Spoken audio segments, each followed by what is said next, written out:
Hello, everyone. Welcome to another podcast. Well, we're going to talk about a pretty interesting topic today. In Wyoming, we view ourselves as an energy state, and certainly we are. But as the energy industry changes, we've got to change too. One of the things over the last few years we've talked about pretty heavily is nuclear power, and specifically some of the new ways to approach that, how we can get Wyoming business involved in that, how we can facilitate the nation's power needs by embracing it. So today, we're going to have some guys who actually know what they're talking about to visit with us about that. So we have Sam Kidd. Sam, welcome. You want to introduce your guests and tell us what you guys are going to visit with us about today. Sure, yeah. Dale said my name is Sam Kidd. I'm a chamber board member. I'm an attorney with Holland Hart here in our Cheyenne office. I work with one of my favorite clients, BWXT. They're an advanced reactor manufacturer out of Lynchburg, Virginia, but they're really looking to do business in Wyoming and with Wyoming, um, and it turned out to be a really great community partner with the communities they've got into so far. And brought Sean Schaub with me from the Wyoming Energy Authority. Sean, what's your official title? My official title is the Nuclear Industry Coordinator. So he's managing everything on trying to help develop the nuclear energy industry on behalf of the Wyoming Energy Authority here in the state. Yep. So I think when people hear nuclear energy, the first thing that pops in their mind, probably because of the press, is, oh my gosh, 3 Mile Island, right? And they see these huge cooling towers, right, and a massive footprint. And talk to us about how that vision of nuclear power is changing and how you see the future shaping up for nuclear power in this country. Yeah, no, that's a good point. Yeah, so traditionally, like you mentioned, we've got, I think, 94 operating reactors in the country right now. And these are all massive plants, and they've been largely operating since the 70s, producing a ton of electricity to our grid, about 20% of our nation's electricity, in fact. And that's been largely very successful. Great safety record, great reliability. One of the best things about nuclear is it boasts the highest capacity factors of any form of energy that we have, which means that, when you look at graphs of sort of electricity production over time with things like renewables, you'll see, spikes and dips because the sun's not always shining, the wind's not always blowing. Similar issues with even coal plants, natural gas plants, but with nuclear, when you look at those graphs, you'll just basically see a straight line because other than refueling outages, they just churn along. And so that's really beneficial as we're looking, at our grid and the needs that we have there from a reliability and resiliency perspective. But as we're seeing now, there's sort of other applications that are required. So whether it's industrial users who use a lot of heat along with their electricity needs, data centers are kind of drawing a lot of attention right now. And so I think, as we look into the future, like BWXT is working on, smaller reactors that don't require the space, the emergency planning zones, those types of things, can be located with, basically co-located with industrial users, for example. So the project that Sam and I are working on closely with BWXT is looking at siting these so-called micro reactors in our Trona patch in southwest Wyoming. And so that presents a lot of benefits, mostly, so Tata Chemicals, for example, who they're working most closely with, has got corporate goals on their emissions and things like that. And so nuclear solves that problem for them, but also these reactors would be fueled for, they'd be fueled on site, and then they could operate for, average of 5 years without needing to be refueled. And so over that 5 years, you know what your costs are, right? As far as not having to be concerned about the ups and downs of the markets as it relates to natural gas or coal or those things. So I think that's a really exciting thing that we're looking at in the future here. So to define smaller, because I mean, you see a picture of a nuclear plant or drive by, it is a massive, massive. Mhm. So, I mean, so going from that, what are we talking about smaller? Talking, So it's interesting because there's kind of people start to conflate some of these different definitions or descriptors for different types of reactors. You hear a lot of people talk about SMRs, small modular reactors, Mhm. and you hear a lot of people talking about micro reactors.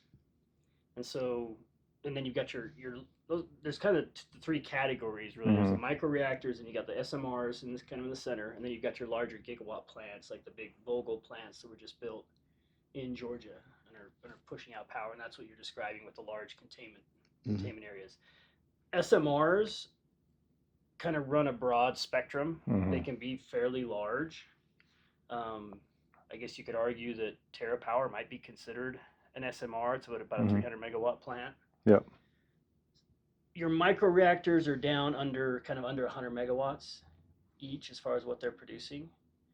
But even with those, you've got kind of a broad variation in different types of microreactors. So one of the microreactors that BWXT is finishing up and getting ready to deploy to the Idaho National Lab is called Pele, and that's a DoD project where DoD said we want a reactor in a 20-foot shipping container form.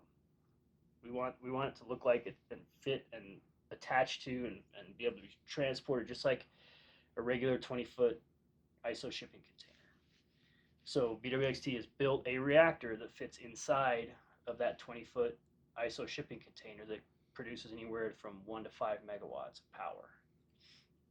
Now there's other components that are in other shipping containers that would work together to, plug this thing in and power a base, but the reactor itself fits inside of a shipping container. So you compare that to what you're thinking of with those huge containment facilities. It's a really broad spectrum of different types of reactors that are being developed and being explored now. Yeah, so it really runs the gambit as far as size goes. But yeah, Sam's right. I mean, there's all these different applications that now people are re-looking at to be able to deploy nuclear. So DoD is a big opportunity for this.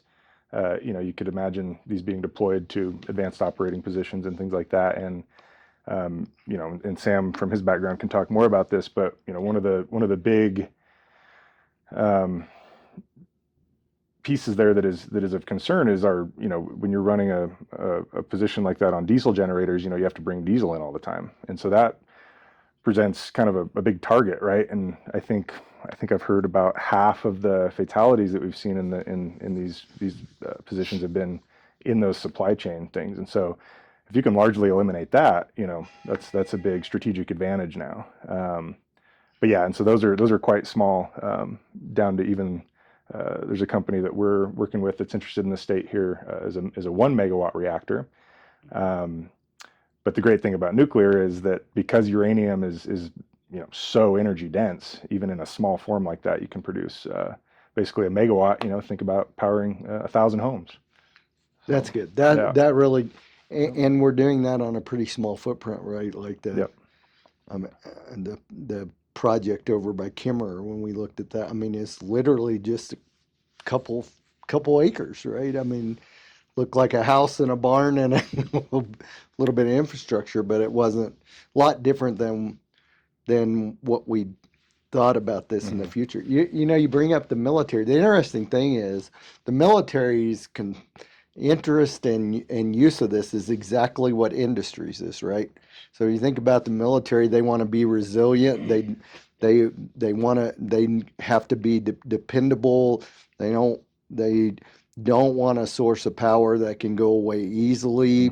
And so industries were looking for that same thing. And as AI comes online, we double the use of energy in the next 5 years. How are we going to meet those goals? So nuclear seems like a natural answer to that. What are the challenges for reaching that goal? Well, there's certainly no shortage of them. I think as I go to conferences and things like that and talk to the industry, um, cost has been a big barrier for nuclear energy.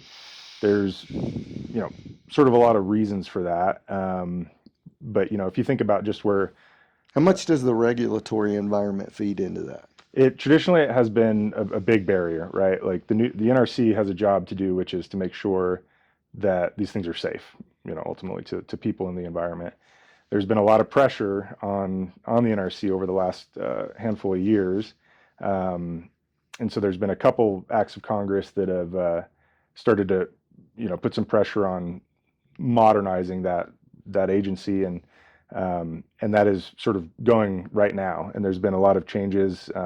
The NRC, in fact, just updated their mission statement, which is sort of just some verbiage, but that's a big signal to how they operate.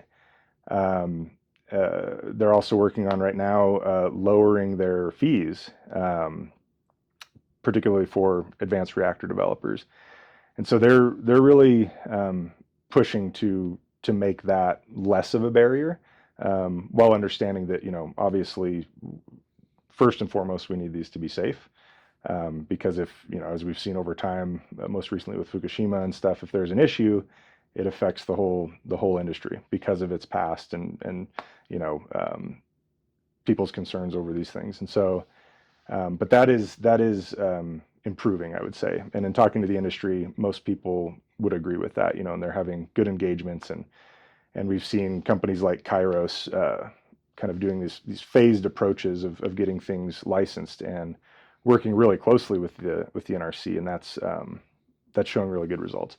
But on the cost side, that's kind of economics is sort of the driver of most of the things that get done, right? And so kind of the big push in the industry right now is to develop committed order books, and so we can sort of get commitments for instead of one-off plants, a handful of these things, especially when we're talking about microreactors and SMRs, which sort of the promise is to be able to manufacture parts of these things in manufacturing facilities where we can control those costs a lot better and a lot of those variables. Dale, have you ever heard of a construction project finishing on time and on budget? Yeah. Never. Right? And that's what all of the nuclear plants we have in the United States are giant construction projects. Yeah. Giant, expensive construction projects. And they never finish on time and they never finish on budget. To put that in perspective a little bit, though, Vogtle 2, 3 and 4 were the 4? most recent ones. Yeah. 100% cost overrun, right? I don't know the exact numbers, I but think a it's lot. pretty close to 100% cost overrun.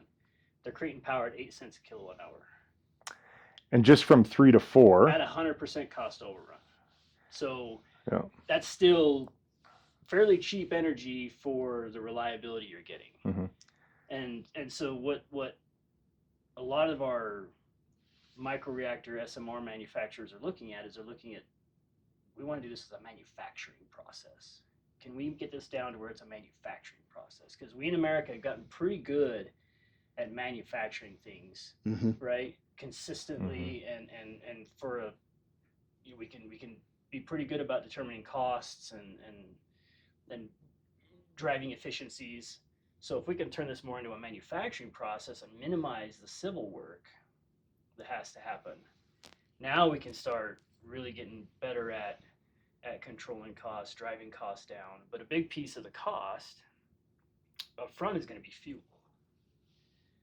And I think fuel's like 40%-ish of a new microreactor's cost is the fuel you're putting into it. So talk to me about that, because you run into uranium guys, and we used to have a uranium miner based in Cheyenne. They aren't here anymore. They left, but their gripe was, well, uranium is so cheap, right? So what is the processing of the uranium, where the cost comes in for that result of fuel you have? So talk to me about that fuel cost. No, the uranium is itself is a pretty small component of the cost. I think what Sam's talking about is more something. So the fuel form that a lot of these micro reactors are using is called TRISO fuel, which is not necessarily new. It's been in development for quite a while, but it hasn't been commercialized yet. There's not a commercial market for it. So that is still quite expensive right now. It's actually a project that we're also engaged with here in the state with BWXT, is looking at what a dedicated TRISO manufacturing facility would look like. And of course, when you're focused on that one thing, then you can drive efficiencies and drive down that cost, which benefits the whole industry. So DOD has chosen TRISO as the fuel source for Pele and their other microreactor projects. And so as soon as DOD did that, most of the other commercial reactor manufacturers who are trying to build microreactors all said, we're going to use that one. We're going to use that one, Yeah. right? Mhm. Because DOD is going to help drive demand. And as demand expands, costs are going to go down.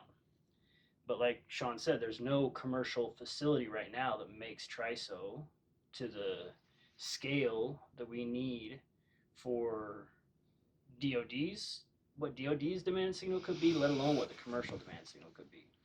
So BWXT is looking at, they think they need a greenfield, brand new commercial facility to make TRISO. They can make about 500 kilograms a year in their facility in Lynchburg. A typical microreactor that does 30 to 50 megawatts probably needs 1,500 pounds of TRISO for one reactor-ish. Yeah, I'm not sure the exact numbers, but So if you're talking, I can only make 500 kilograms a year. I need 1,500 kilograms just for one reactor. Tata signed a letter of intent saying they're looking at siting 8 reactors in the Trona patch. 8 reactors times 1,500 kilos.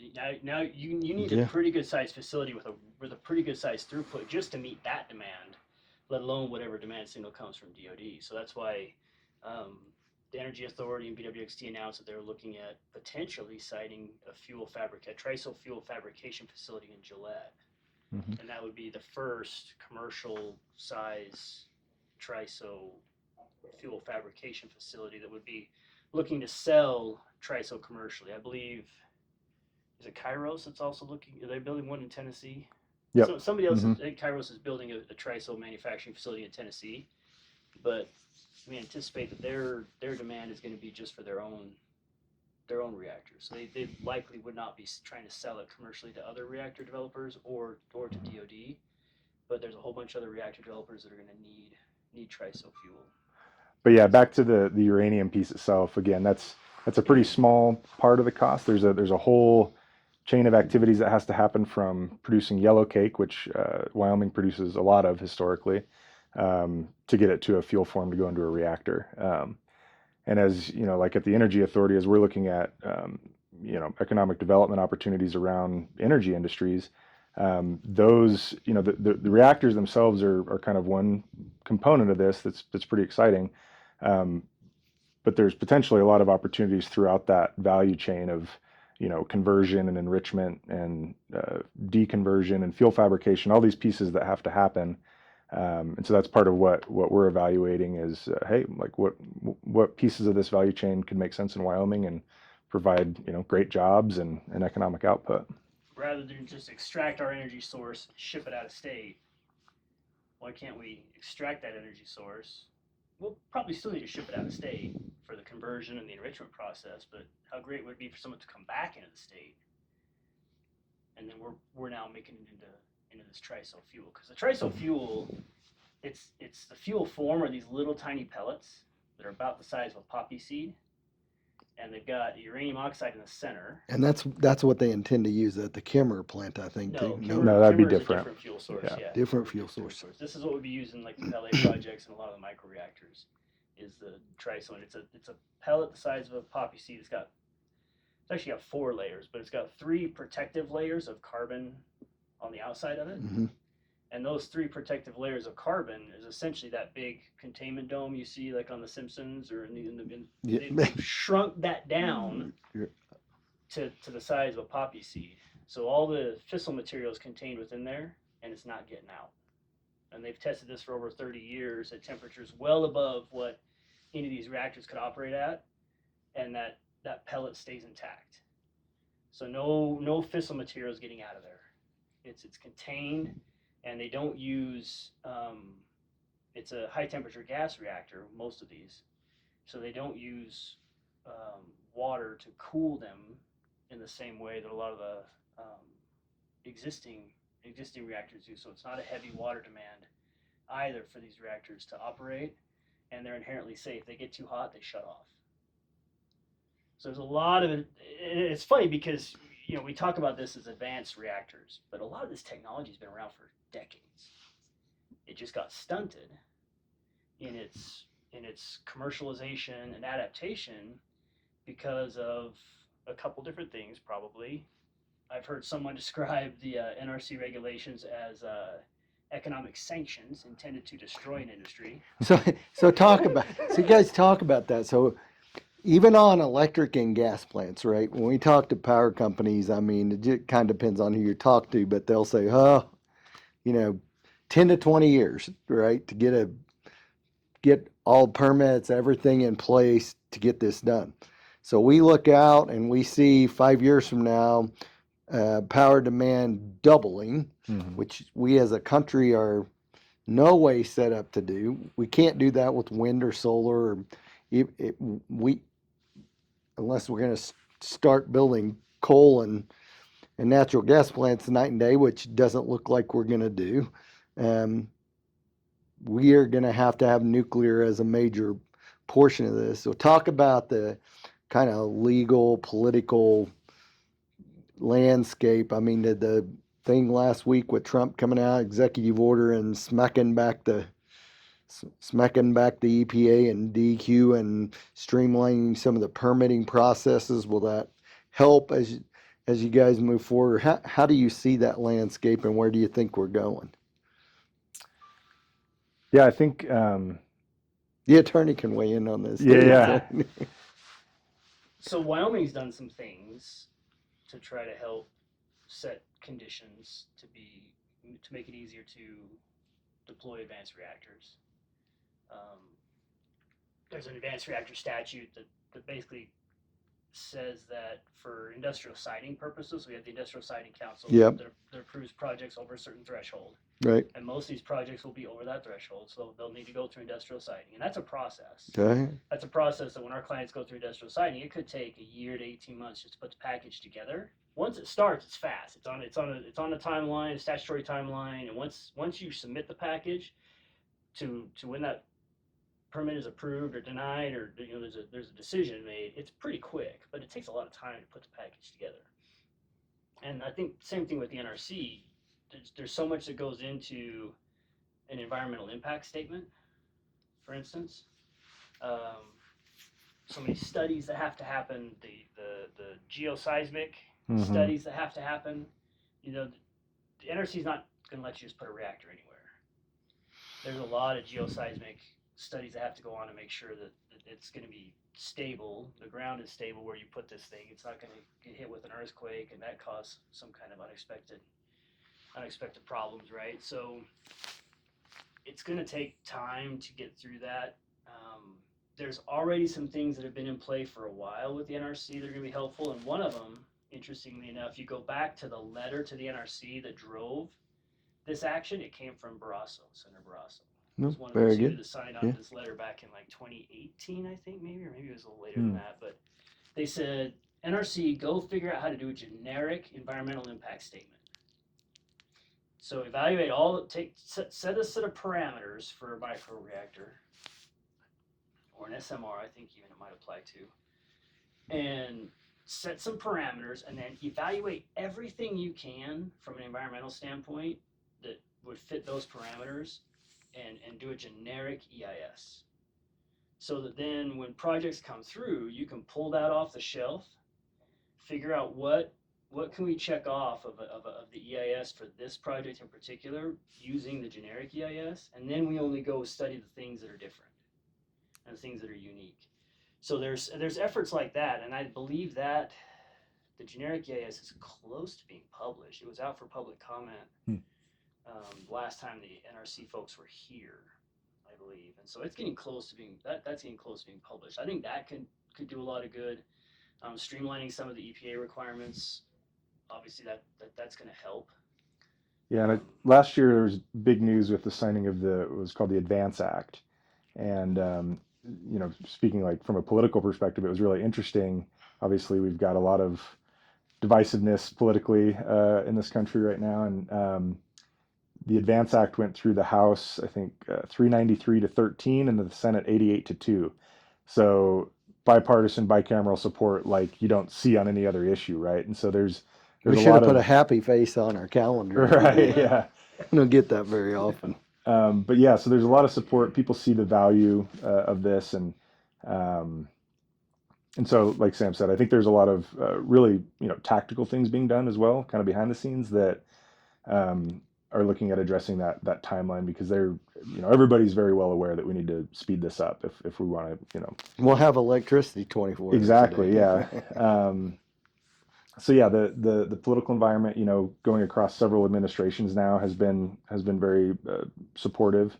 Um, like Sam said, Senator Brasso also helped move forward a bill that was signed into law to basically block any Russian material coming into the U.S. And so this is sort of an effort to, stand up our uranium producers here domestically and some of those other pieces of the value chain I mentioned. So there's sort of a lot of things, that have been happening that are, I think, setting us up for, a good position going forward.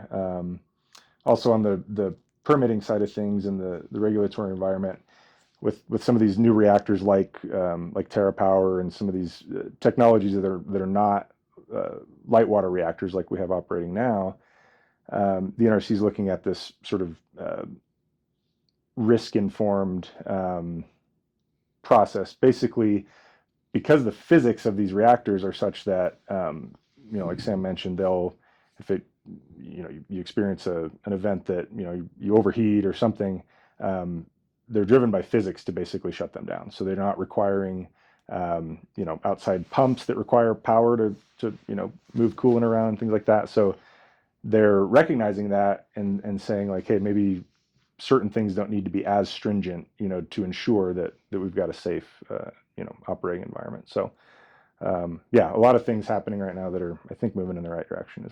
So, like with BWXT, so we get the legislative and rulemaking process kind of streamlined between the state and the federal government, gets their kind of house in order, and it sounds like it's headed that way.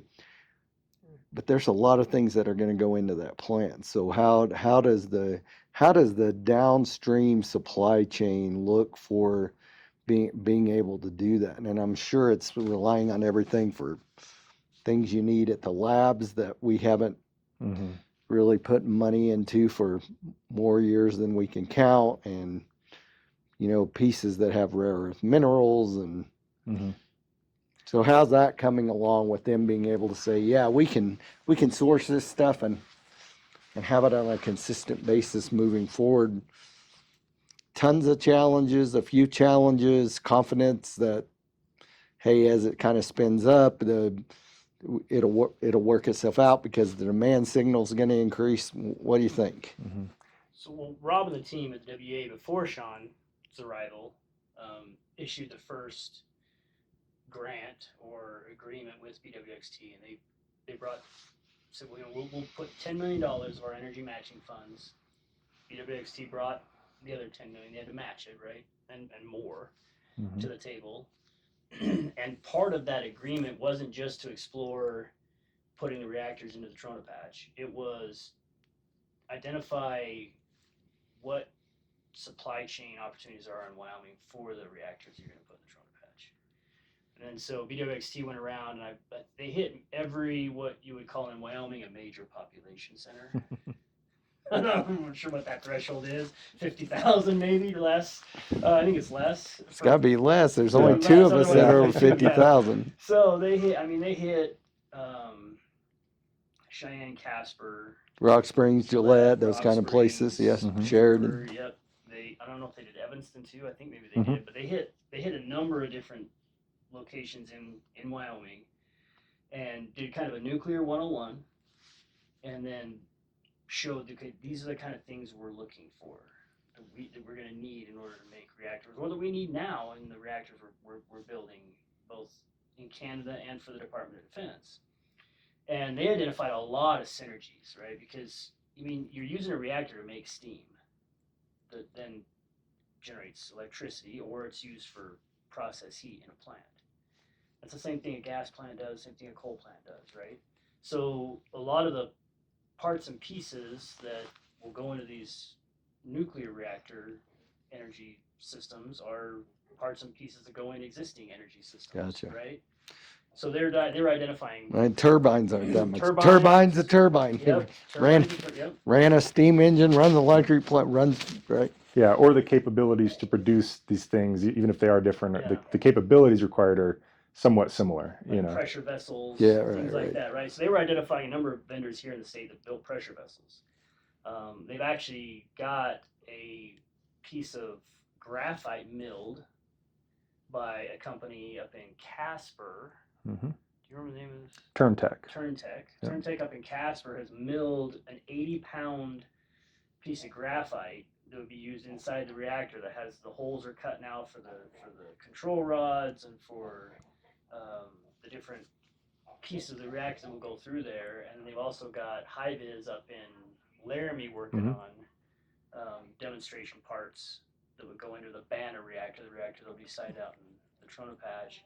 And then they've got two other companies in the state that they're looking at for designing the skidded system that they'll use to put the reactors into the civil structure that they will use for the reactors. It's all on a skidded system, so they can transport the parts modularly, and then put them in there and assemble it and make it work.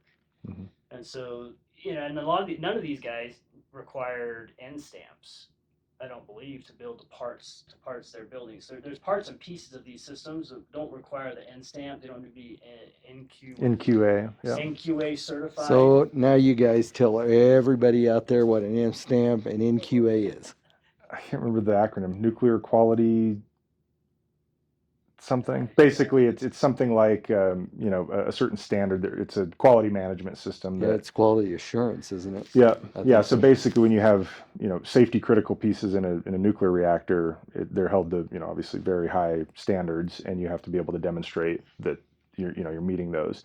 But that's not everything in the nuclear supply chain. So there are components that do require that, and then there are other components that aren't within those parameters that might require just something like ISO. Things that a lot of manufacturers already have with their existing business. But yeah, so some of the things we're working on as we're looking at this sort of holistic view of this industry is like, how do we educate our existing manufacturers on those requirements, where they apply, where they don't, and if it's something that they're interested in pursuing, how do we help connect them to the right people or the right type of opportunities to start to build into that and be able to diversify their businesses. Because some are real close, right? Some are real close with their existing quality assurance systems to be able to qualify for that NQA and that N stamp. And so it's can these guys help them bridge that what gap there is to get to that standard? And part of it too is analyzing, when do you do that? When do you make that investment? Mm-hmm. There's a lot of chicken and egg stuff happening right now in the industry, right? Where they're trying to fill order books, but to fill order books, okay, well then where am I going to get the fuel? And not just the manufactured trisul fuel. Where am I going to get the HALEU, the high assay, low enriched uranium that's going to actually go into the fuel? Because we have a very limited supply of that in the country right now, and our process for manufacturing more of it probably won't be spun up and producing anything until 2031. So there's a lot of, you asked about the challenges. There are other challenges as well that all these manufacturers are trying to work through and figure out when to make investments, and when to start building the things they're going to need in order to deploy these reactors and trying to figure out in what order does it make sense to do that and what's the timing of all that. So we knew there was demand, and we've kind of walked through some things here that would talk about supply, right? Building our infrastructure and what our footprint looks like, legislative piece, supply chain, fuel. Go out, get this plant set up. It's running.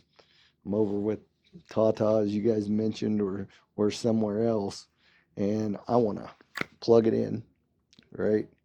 Where are we at with especially private industry and the relationship to things like FERC, Public Service Commission?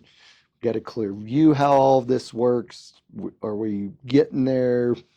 Are we getting there on the state? But we still got some work to do with FERC and all of the other supply because this is different than going through somebody like Black Hills or Rocky Mountain Power. This is me supplying my own power, but probably at some point they either want to sell excess power, or if my power doesn't work out, they want that certificated electric company to come in and be the backup for me. I would, however you want to put that. So how's all that landscape look, and how are those discussions going and advancing, do you feel? There's some gray area in our statutes in Wyoming regarding our PSC as far as self-generation goes. A lot of your folks out in the Trona Patch already have some form of self-generation, whether it's a coal plant or a gas plant or whatever.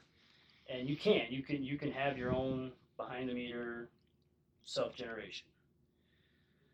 What the PSC endeavored to look at in the last year was, can that be expanded under our statutes?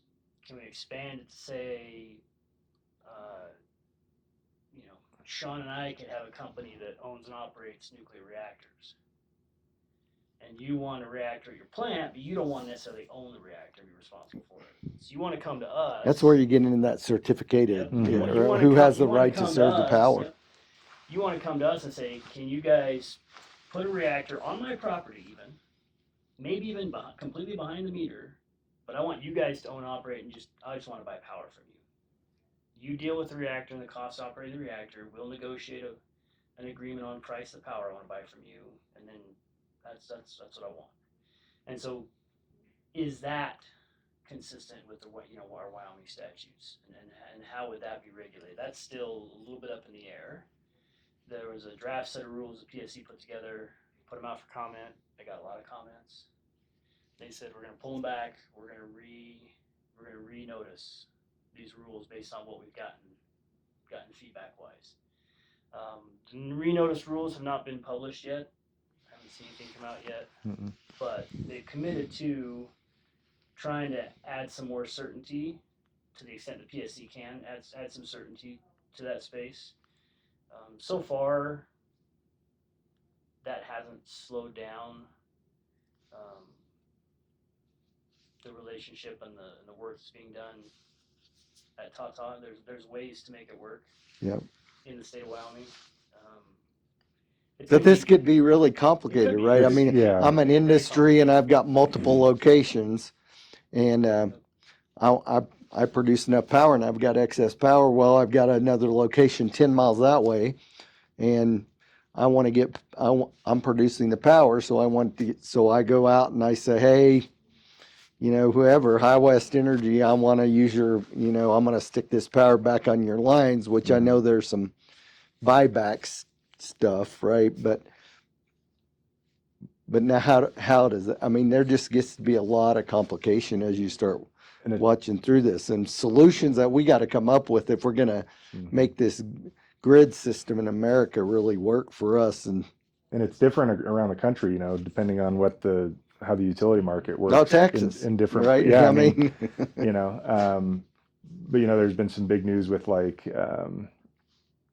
one of the Microsoft or somebody wanting dedicated offtake from like they're looking at restarting 3 Mile Island, And I know there have been some of those complications. So this is all kind of, needing to get kind of worked out to where it, makes sense for the off taker, the utilities in that, whatever particular market that is, and then the ratepayers, all of us, like, because we don't want to see obviously that skyrocket to individual ratepayers as a result of a one large off taker, right? And so there's a lot of issues there, I think, that are sort of in the works, and but yeah, like you said, a complex situation to kind of work out.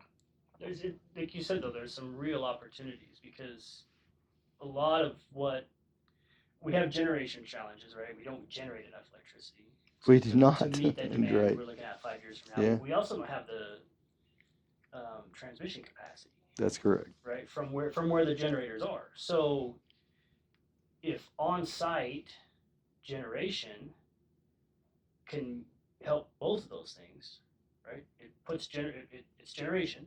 It reduces the delta on our lack of generation, but it also doesn't require transmission. So now if I could, if I'm in an area where I'm transmission constrained, maybe I have enough generation, but I just can't get more power into a certain area. So now growth is stifled in that area because I can't get more power in. If I could take a couple of those industrial users in that area and pull them off, they could build their own on-site generation. And maybe as a utility, I'm looking at this. I'm not necessarily telling them, hey, go buy your own power, but I'm saying as a utility, maybe I'm going to diversify my model of how I deliver energy. And I'm going to invest in a couple reactors here to provide some local generation to reduce that constrained transmission situation I'm in. So these things present a ton of opportunity that I think people are just starting to wrap their heads around how it could benefit the overall challenges we have with the grid providing the energy that we need, especially now and as we move into the future. Because we either have thrown our hat on the AI race and say we're not gonna compete, or we've got to do something drastic. Well, the Trump administration is not going to take that one, right? They see it as a major driver for us, kind of regaining some of our dominance with development, and some of our dominance with advancement, being tech leader in the world, which America has been for many, many years. But there's also some challenges with that. So Association of Chamber of Commerce execs, which we are part of from this chamber, and the few chambers in Wyoming that are, but they recognize this, they call it Brown actually, that recognize this electric challenge as one of the 5 top challenges for us as a society in America over the next 5 years, 10 years.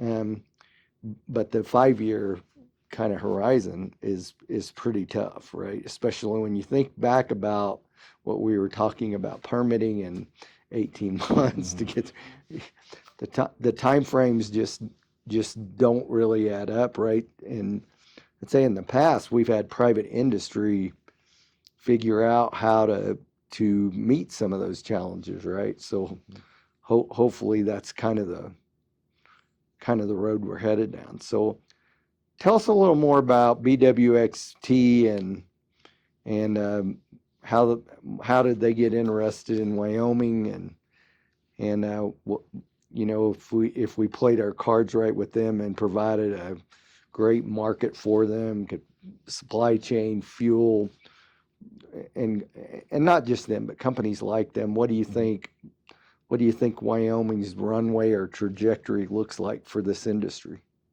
So BWXT dates back. They are an offshoot of Babcock and Wilcox. So they've been around over 100 years. Over 100 years.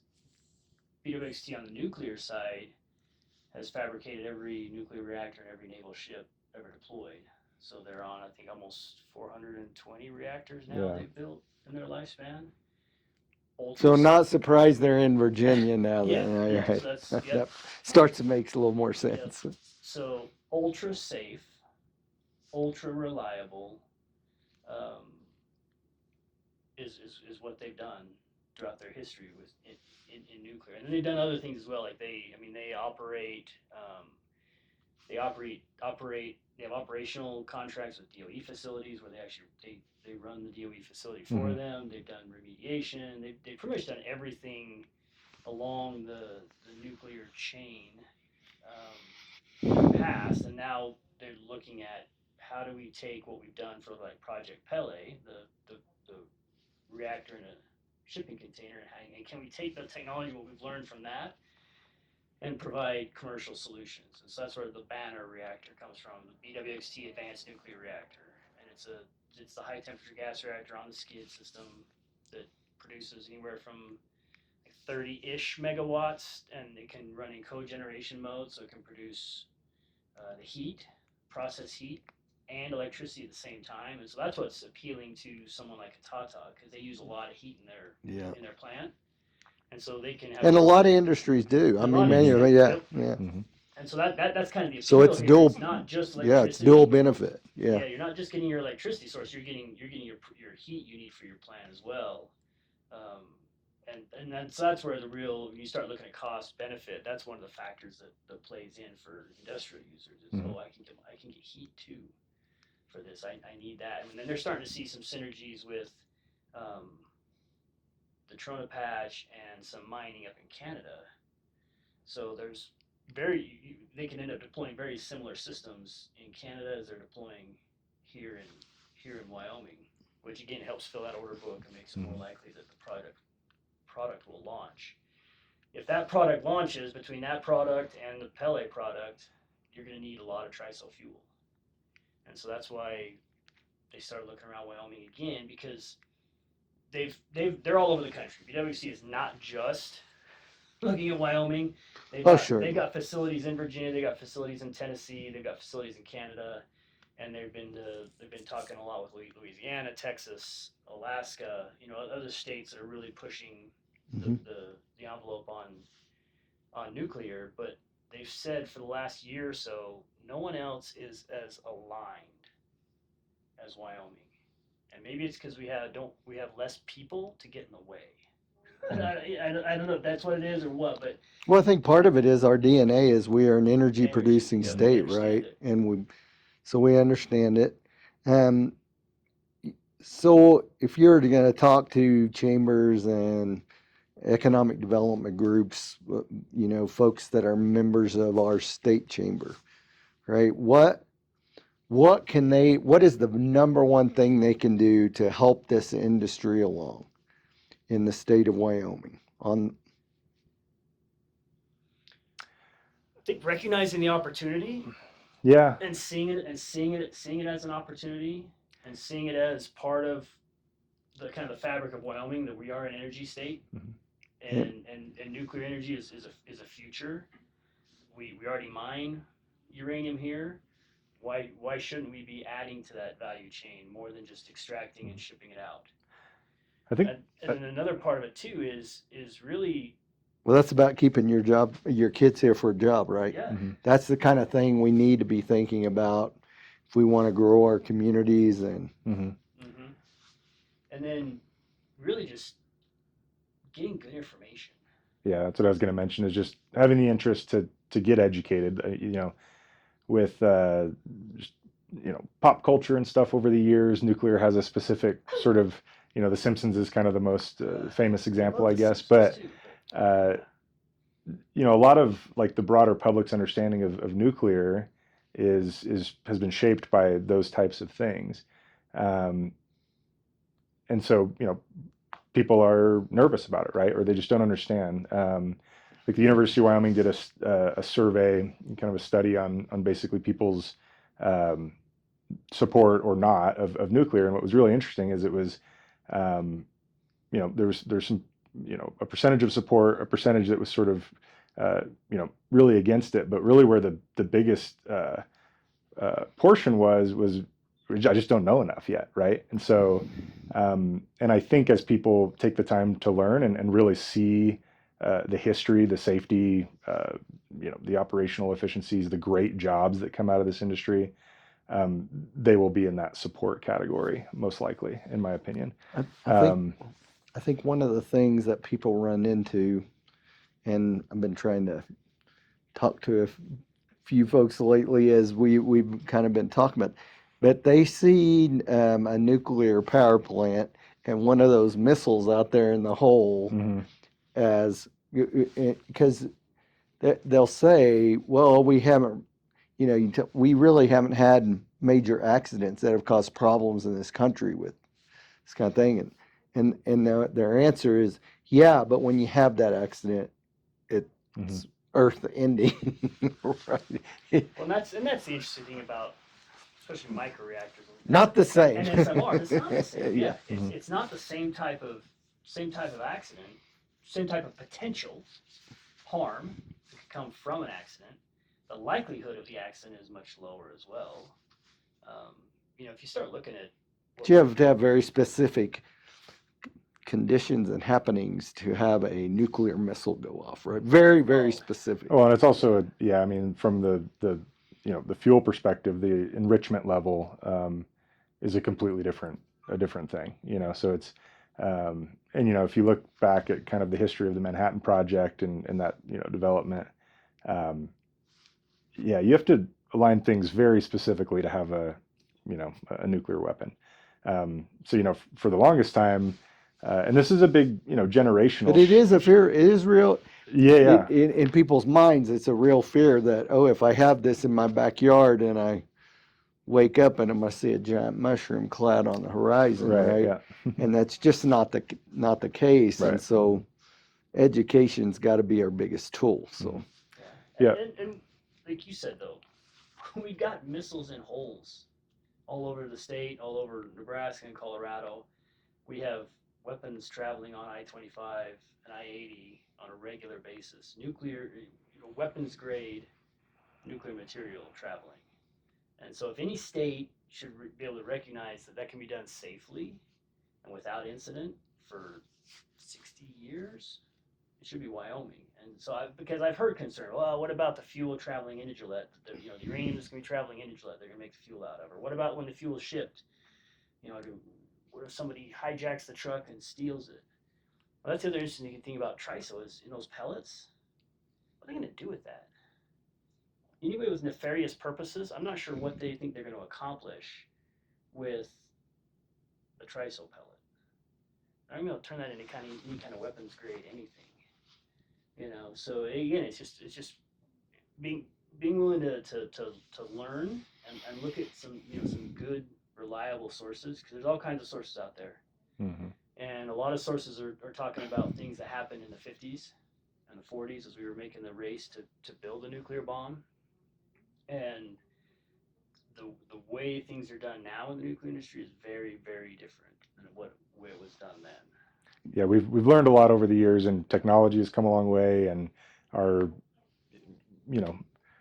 responsibility of understanding, so certainly there were a lot of wild things done in the past that are unfortunate that we need to continue to work on and clean up, but it's sort of a much different environment now as far as that goes. now I'm old enough to be a Cold War kid, and in the 80s, they'd send us, well, actually the 70s, when I was in grade school, they'd send you out in the hall with your book and put your book over your head in case. That would do it. Well, that's what I was saying. I mean, this really is a really interesting generational shift in our view and perception of what nuclear is.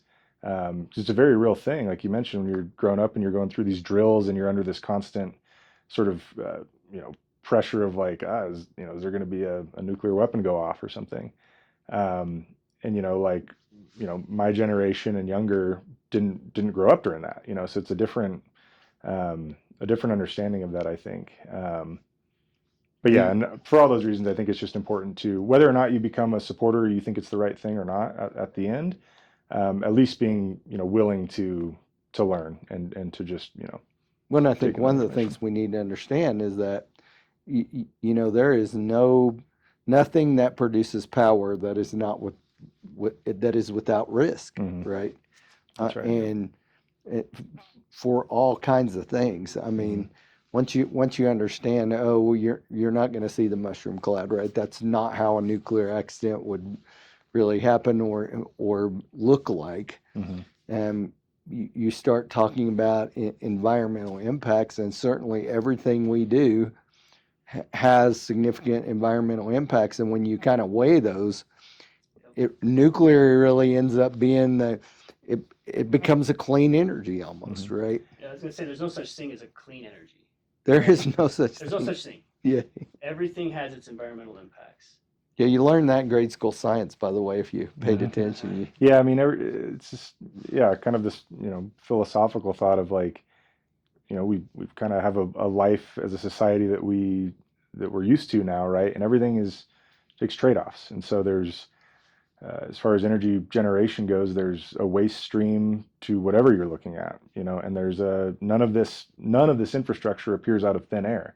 So it all requires some form of mining and that's just, those trade-offs. And not every energy source is the right answer for each geography or each place, and so when you get into these debates about, renewables is the answer, or nuclear is the answer, or fossil fuels are the answer, it's not a an easy answer for, to go across the board, right? And that's kind of what drives our approach, the governor's approach and ours at the Energy Authority is, as we're talking about this increased demand, we really view it as more is more. We need probably That more of is- everything. and it's Right? More of everything. That has got to be Exactly. our approach, right? Mhm. More of everything. If we want electricity 24 hours a day, we are going to forge ahead with what we are all taking for granted now, which is we're kind of on the tip of the iceberg of AI, but we love it. It's involved in Mhm. everything, so many things we do every single day, right? Yeah. When we pick up that phone, there's AI that we're using, there's AI that's being used on the other end, how we communicate, starting to get in healthcare, it's Mhm. permeating our lives. If we want that to continue, we've got to be an all in society. Yep. I think that the thing that nuclear offers, and especially some of the like the modular, smaller nuclear possibilities we're talking about, it solves a couple problems for us, right?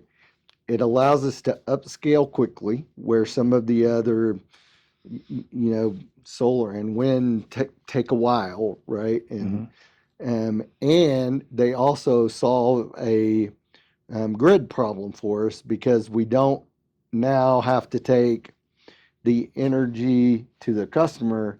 We can take the modular plant to the customer, and we don't have to have thousands of miles of transmission line because we can move that.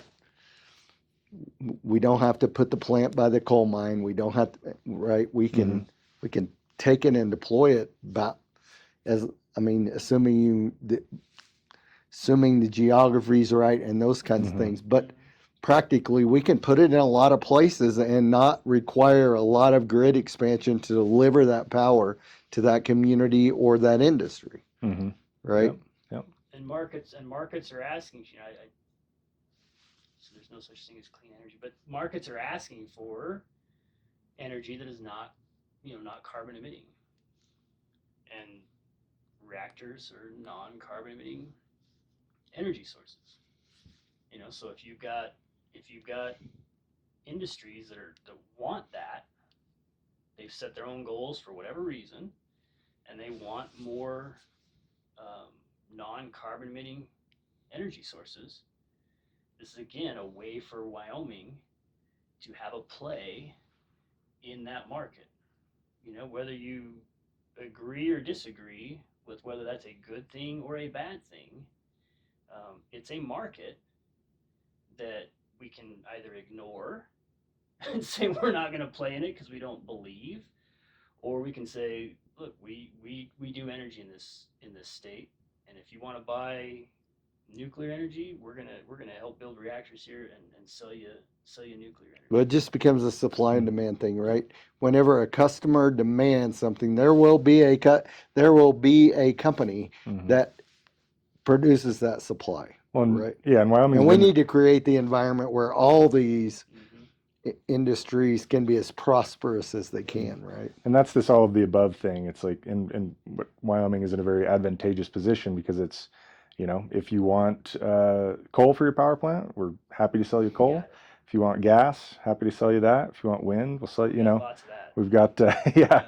Have the last couple days. And why not take advantage of all those things, and be able to address whatever the market's demanding at the time. Right. Very good. Well, it's been a great conversation with you guys. But before you get out of here, we always ask everybody just to bring it home. Give us a closing thought on this topic that if you could tell everybody one thing about nuclear power and where we are at in Wyoming, what would that be? I guess from my perspective, it's opportunity. So, as we talk about, wanting to keep our youth here and have opportunities for them to grow in their careers and things like that, nuclear is a great option for that.